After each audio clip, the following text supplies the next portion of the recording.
aman daripada rapat terdakwah di Pemprov DKI yang mengolok-olok surat Al-Maidah, yang mengatakan mau bikin wifi bernama Al-Maidah, passwordnya kafir dan lain sebagainya.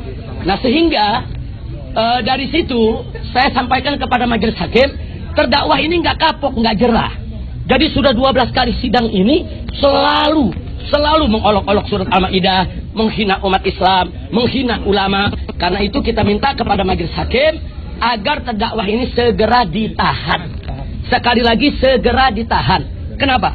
Satu, karena terlalu sering mengulang-ulangi penodaan agama. Kemudian yang kedua, berpotensi besar untuk melarikan diri. Itu yang nggak boleh kita lupa tuh.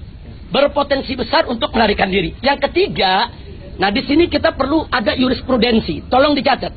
Sepanjang sejarah daripada penegakan hukum Indonesia, sepanjang sejarah penegakan hukum di Indonesia ini, yang namanya terdakwa terkait pasal 156A tidak ada yang tidak ditahan. Jangankan terdakwa, tersangka saja terkait pasal 156A itu sudah ditahan. Apalagi jadi terdakwa. Jadi saya minta di sidang ke-12 ini kepada majelis hakim untuk betul-betul dipertimbangkan, untuk segera ditahan.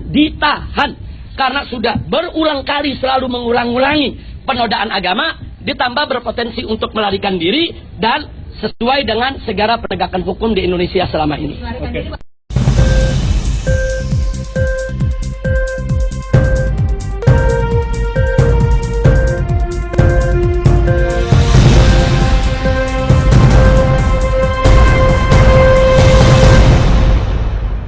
Aman daripada rapat terdakwah di Pemprov DKI yang mengolok-olok surat Al-Maidah, yang mengatakan mau bikin wifi bernama Al-Maidah, passwordnya kafir dan lain sebagainya. Nah sehingga dari situ saya sampaikan kepada majelis hakim, terdakwah ini nggak kapok, nggak jerah. Jadi sudah 12 kali sidang ini selalu mengolok-olok surat Al-Maidah, menghina umat Islam, menghina ulama. Karena itu kita minta kepada majelis hakim agar terdakwah ini segera ditahan. Sekali lagi segera ditahan. Kenapa? Satu, karena terlalu sering mengulang-ulangi penodaan agama. Kemudian yang kedua, berpotensi besar untuk melarikan diri. Itu yang nggak boleh kita lupa tuh.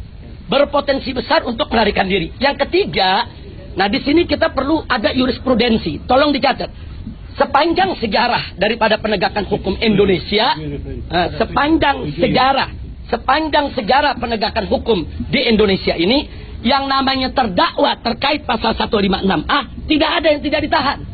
Jangankan terdakwa, tersangka saja terkait pasal 156A itu sudah ditahan. Apalagi jadi terdakwa. Jadi saya minta di sidang ke-12 ini kepada majelis hakim untuk betul-betul dipertimbangkan, untuk segera ditahan. Karena sudah berulang kali selalu mengulang-ulangi penodaan agama, ditambah berpotensi untuk melarikan diri dan sesuai dengan segara penegakan hukum di Indonesia selama ini. Okay.